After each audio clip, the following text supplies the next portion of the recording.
Dentro de esos barcos gigantes que vemos surcar los mares, hay algo que no se ve. Una especie de red de seguridad invisible. Un principio de ingeniería que nació, en realidad, de una de las lecciones más duras de la historia.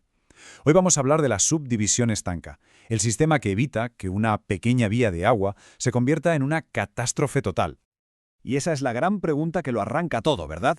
El hundimiento del Titanic no fue solo por chocar con un iceberg. Fue, en gran medida, un fallo de diseño garrafal que la ingeniería naval moderna se ha encargado de que no vuelva a ocurrir nunca. Y la respuesta, como veremos, está oculta en cómo se trocea el interior de un barco.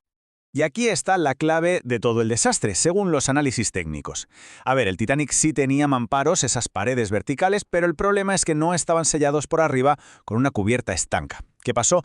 Pues que el agua, al llenar un compartimento, simplemente rebosaba por encima y caía al siguiente y luego al siguiente. Es como tener una cubitera donde las divisiones no llegan hasta el borde. Un fallo de diseño que, literalmente, sentenció al buque. Bueno, pues este es el plan de viaje.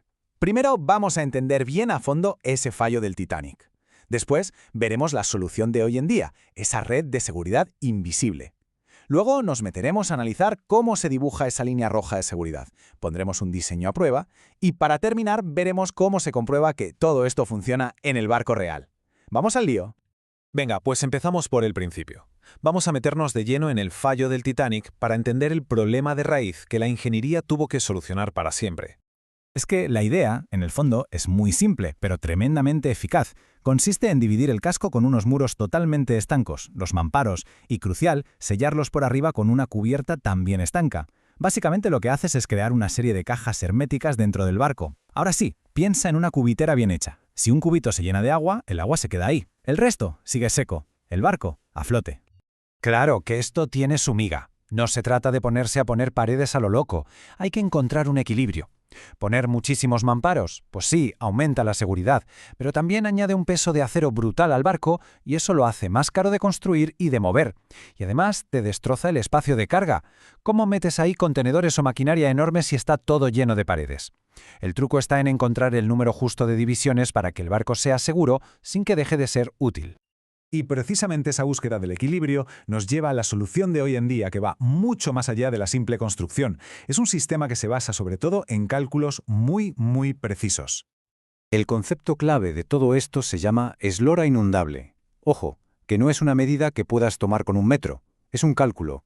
Lo que nos dice es, para cualquier punto del barco, cuál es la longitud máxima de un compartimento que podría llenarse de agua sin que el barco se hunda hasta un punto peligroso.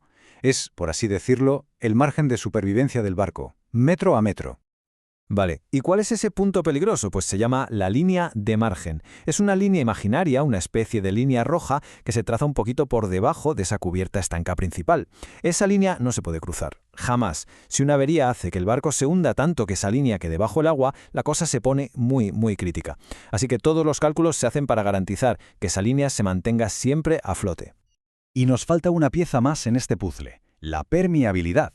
Porque claro, no todos los compartimentos son espacios vacíos. Una sala de máquinas está hasta arriba de motores, tuberías, una bodega de carga puede estar llena de mercancía. Pues la permeabilidad es justo eso, el porcentaje de espacio que el agua puede ocupar de verdad. Lógicamente, cuanto menos sitio libre haya para el agua, más grande puede ser el compartimento inundado sin llegar a la línea de margen. Vale, ya tenemos los conceptos. Ahora vamos a ver cómo se combinan todos para crear el mapa de seguridad definitivo de un buque. Y aquí es donde la cosa se pone súper interesante. Cualquiera pensaría que un agujero es igual de peligroso en cualquier parte del casco, ¿verdad? Pues no, ni de lejos. La eslora inundable, o sea, la capacidad de sobrevivir a una inundación, es mucho menor en los extremos del barco, en la proa y en la popa, que en la parte central. A ver, ¿por qué pasa esto? Es una combinación de factores. Cuando entra agua en el centro, el barco se hunde, pues, de manera más o menos uniforme, plano. Pero si el golpe es en la proa, por ejemplo, el barco no solo se hunde, sino que además se inclina hacia adelante. Es un efecto que se llama asiento.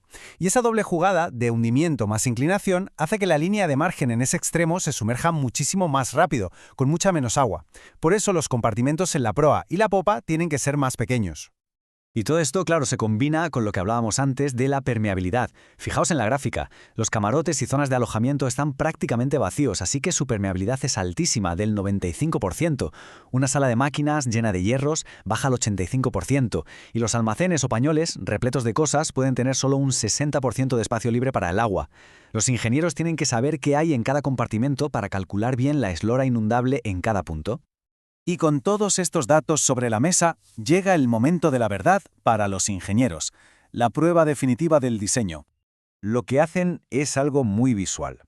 Primero, dibujan una curva que representa esa eslora inundable que han calculado para cada punto del barco. Esa curva es, digamos, la línea de seguridad. Y luego, encima de esa curva, dibujan la posición real de los mamparos. Es una prueba gráfica para ver si el diseño aguanta. Y la regla es súper sencilla. En un diseño válido, los picos que representan los compartimentos, incluso imaginando que se inundan dos a la vez, tienen que quedar siempre por debajo de la curva de seguridad. Pero si uno de esos picos atraviesa la curva, como se ve en el diseño de la derecha, mal asunto. Es una alarma roja. Significa que esa zona no es segura y que hay que rediseñarla sí o sí. Y es que esto es lo más fuerte de todo. En ese diseño que no es válido, una sola avería que inunde solo 2 compartimentos pegados podría hundir el barco. Toda esta ingeniería tan compleja se reduce al final a una prueba visual. La seguridad de miles de personas depende de que esos picos no crucen la línea. Claro, que tener un diseño perfecto en un ordenador está muy bien, pero si luego la construcción no está a la altura, no sirve de nada. Así que ahora pasamos del papel al acero. O sea que una vez que el plano ha superado todas las pruebas teóricas, es absolutamente obligatorio comprobar que en el barco real cada soldadura, cada puerta, cada junta es completamente estanca. La seguridad del barco entero depende de la integridad de sus partes más pequeñas. Y para eso se usa todo un arsenal de pruebas. Algunas son muy directas, como darle con chorros de agua a presión a las juntas o llenar tanques para ver si hay fugas.